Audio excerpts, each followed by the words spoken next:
David's prayer shifts from defense to direct petition as he approaches God with bold confidence. I have called upon thee, for thou wilt hear me, O God. Incline thine ear unto me, and hear my speech.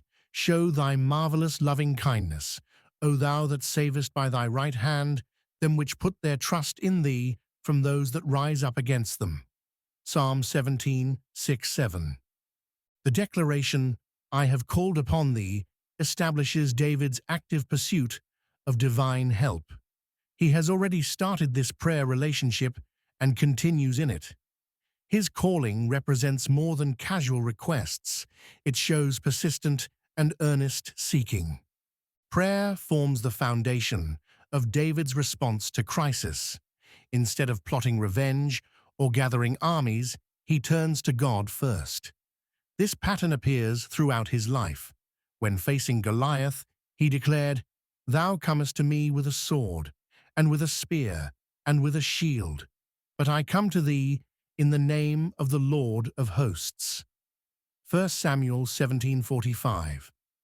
David adds the confident assertion, For thou wilt hear me, O God. This certainty rests on God's character and past faithfulness. David does not hope God might listen. He knows God will hear and respond. This confidence comes from experience with divine faithfulness. The basis for such confidence appears in God's promises. And it shall come to pass that before they call, I will answer. And while they are yet speaking, I will hear. Isaiah 65:24.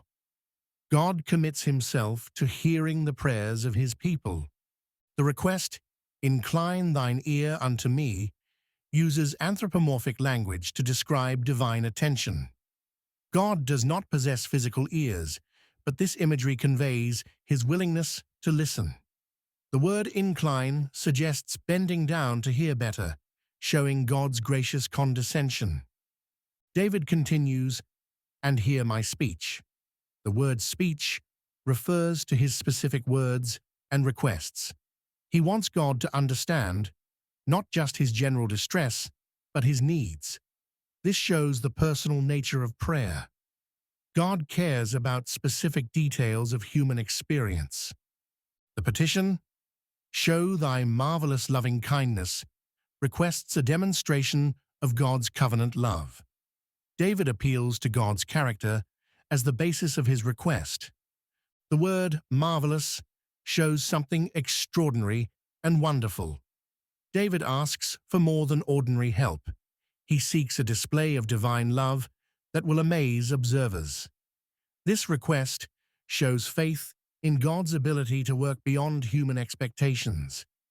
David describes God as one that savest by thy right hand. The right hand symbolizes power and authority. Kings use their right hands to wield scepters and sign decrees. God's right hand represents his mighty power to deliver his people.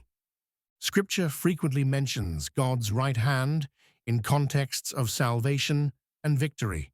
Thy right hand, O Lord, is become glorious in power.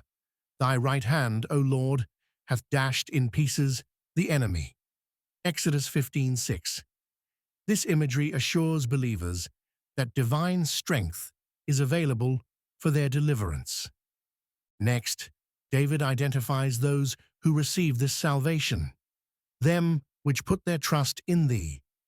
Faith forms the key requirement for experiencing God's deliverance.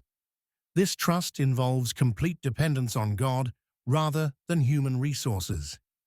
David specifies the source of danger, from those that rise up against them.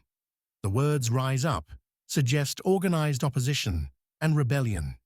These enemies work against God's people, requiring divine intervention for victory.